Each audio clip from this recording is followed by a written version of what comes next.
Hey, this is the weekly market review for the week that ended on June 28th.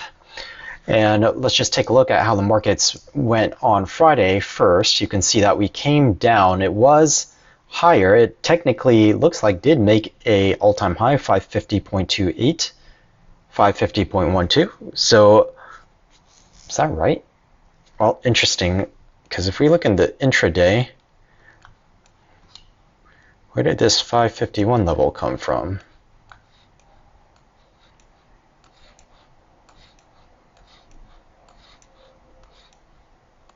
Interesting. I'm not sure how we got the 551 level.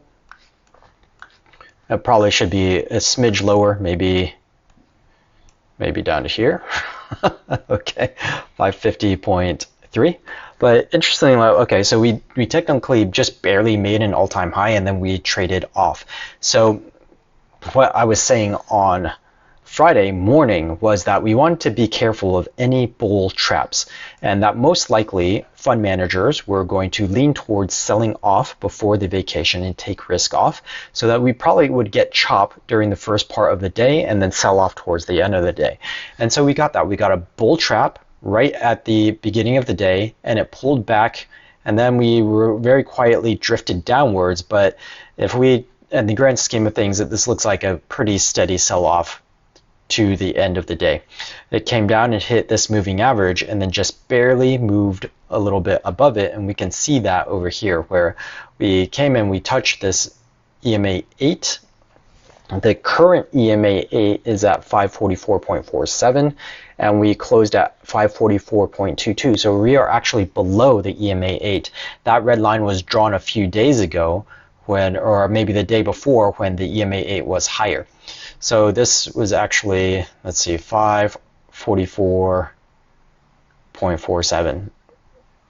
So we can adjust this a little bit, but it's not super important because it was, they're regions.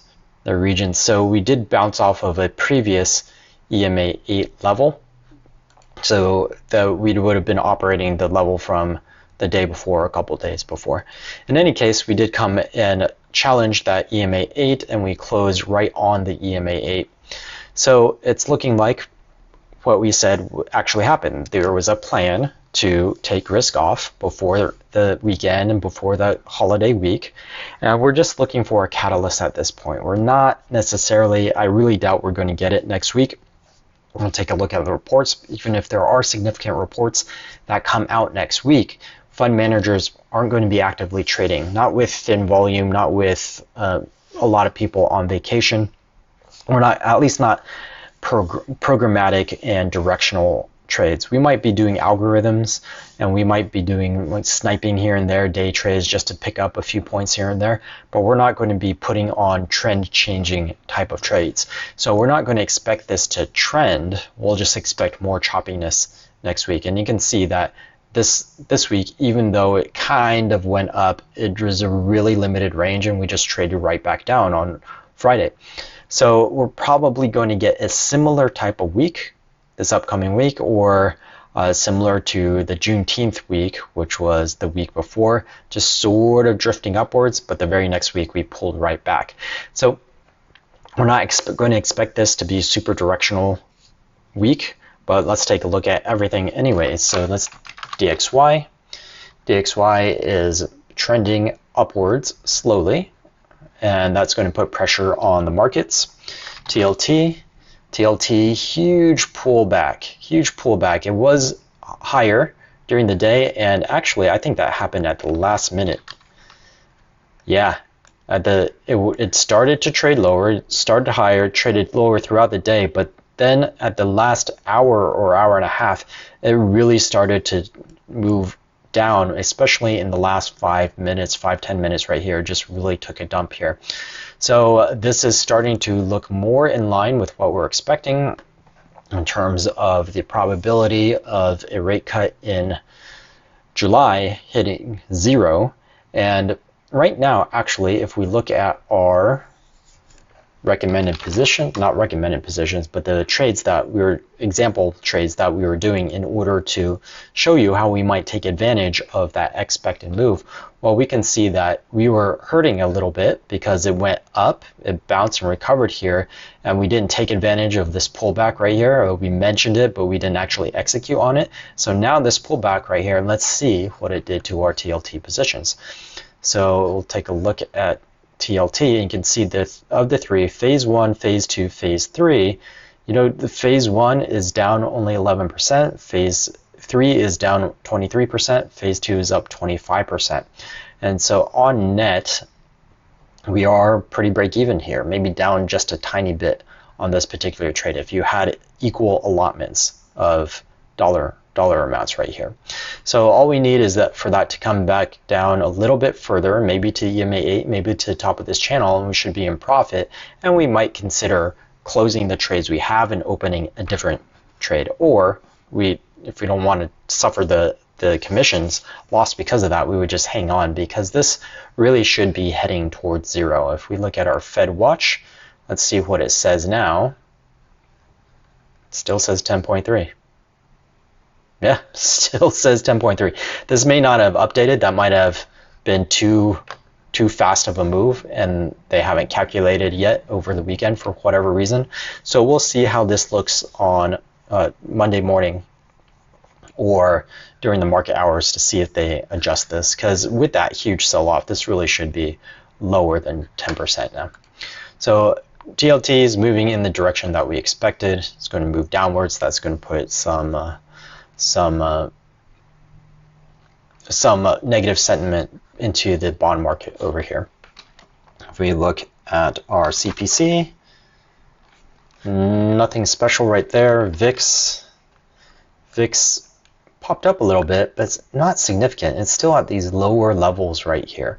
What we want to see is that VIX starts to creep up. If we start hitting that 14, 15 level, then we're really going to want to consider putting on a VIX hedge. But until we do that, it's premature. It's premature to do that right now. If we took a look at the SPY, this is just going to be the same story. So I'm not going to go through all of the momentum of all of that. All we did all week was chop sideways. That can only just weaken momentum or keep it the same. So we'll just do a couple quick cursory looks at momentum levels. So we'll just go over here and do our market or performance or momentum. There we go. So 44% of all stocks above $2 above their 50-day MA. So that popped up a little bit, and you can see it's about even, but it's definitely below the 50-day. And then the 200-day, it also popped up. That's interesting. That's interesting that this is higher than before. What that means is a lot of the pullback was in those large cap stocks. So when it makes sense, if a fund manager is taking profits and taking risk off over the weekend, he's going to do it in the ones that he has the most profit in and the ones that are more at risk at pulling back. So this is actually a market balancing effect. This is actually improving this situation. So we're not as big of a danger zone as we were before. Let's take a look at the S&P 4768. Okay, so that I think creeped up. About the same, okay. And then if we look at the Russell 2000, 4752, Dow 5367, that's healthier. NASDAQ 100, 6062. Okay, so it looks like we got a little bit of a balancing effect on Friday. This pullback looks like it was perhaps in SMH. SMH just went sideways. NVIDIA sideways. Apple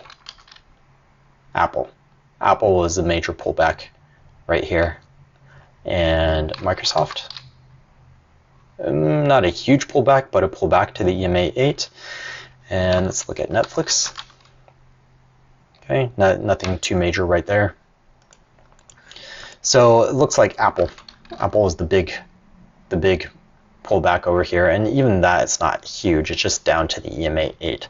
So nothing to be worried about, but it did give a balancing effect to the market, surprisingly. So let's take a look at our sectors to see where we might see how they're looking and how we might balance, or how it might have balanced. Let's take a look at our, where is it? The stock fetcher. It's not here. Let's go over here, stock fetcher.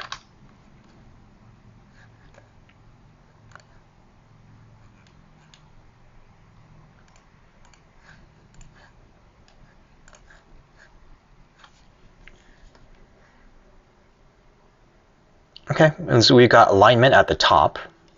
This is on an averaged longer term basis. Home builders, financials, retail, XLI, pretty balanced here. Pretty balanced here. BI, this is actually pretty good. The only major concern is that XLY is way down here. And real estate is way down here as well. That should probably be more in the middle. So reasonably defragmented, not perfectly, but reasonably defragmented on a medium, or sorry, average longer term basis. And let's just take a look at 1 month. Spot on so far. Looking pretty good on a 1 month basis, actually. And then let's see what we did on this past Friday. So real estate went up, SMH went up 0.71.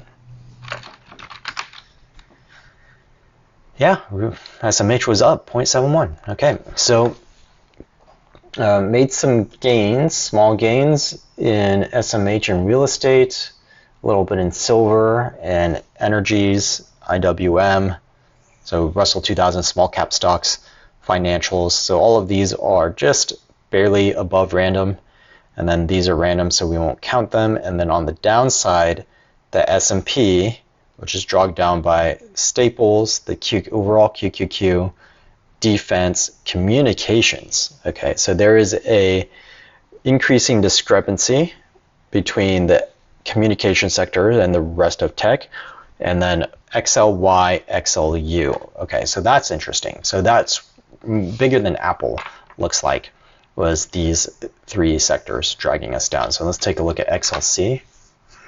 Just back to the EMA 8, XLY, also back to the EMA 8, and then not retail, what was the last one? Utilities. Utilities not looking good at all. Reasonably large downward bar right here, not huge, but it is at their moving average, and then pulling down below the MA50, kind of in no man's land with no real support until that MA90 horizontal support right here. So utilities looks like it could keep on moving downwards. Let's check the volume on the indices. That's something I forgot to do. Okay, so large red bar right here above the moving average, but remember what I said on Friday, that it could just be phantom, because we're just taking risk off before month end, before the vacation weekend, and well, both a weekend and a vacation week. So I don't trust this spike in volume. I was predicting that it could be above average, and that if it was going to be above average, I would ignore it. I want to see 1, 2, 3 more days, well, basically all week next week. If it's a vacation week and we get average, the moving average volume, that's going to be significant. That would be considered high volume for a vacation week. Well, it's July 4th week. But most likely we're going to get these baby volume bars again, so I'm not going to get too excited about this unless I start seeing average bars this upcoming week. So overall, I'm not expecting a lot of action or a lot of movement. I'll take a look at reports in just a second, but I'm not expecting to do much this week. We're mostly chopping sideways. So if we go into anything, then seasonality is going to come into play, and they're going to have to be really strong or really weak stocks. Let's take a look at our upcoming economic calendar. July 1st. PMI, okay, somewhat significant. That will be an interesting report. And then Powell is going to speak. I don't know about what, so maybe significant, depends on what he says, but he's probably just going to say, hey, we're just waiting for more data, and maybe, we're seeing some improvement, but we need more data, and maybe one rate cut during the year. And if he says that, that's exactly as expected. But of course, the bond market has been, for whatever reason, pricing in more than that. So if he reiterates it again, then maybe we finally get another break. I shouldn't say finally, because TLT did move quite a bit on Friday, but maybe that brings us closer to that 0% in July. And then Wednesday,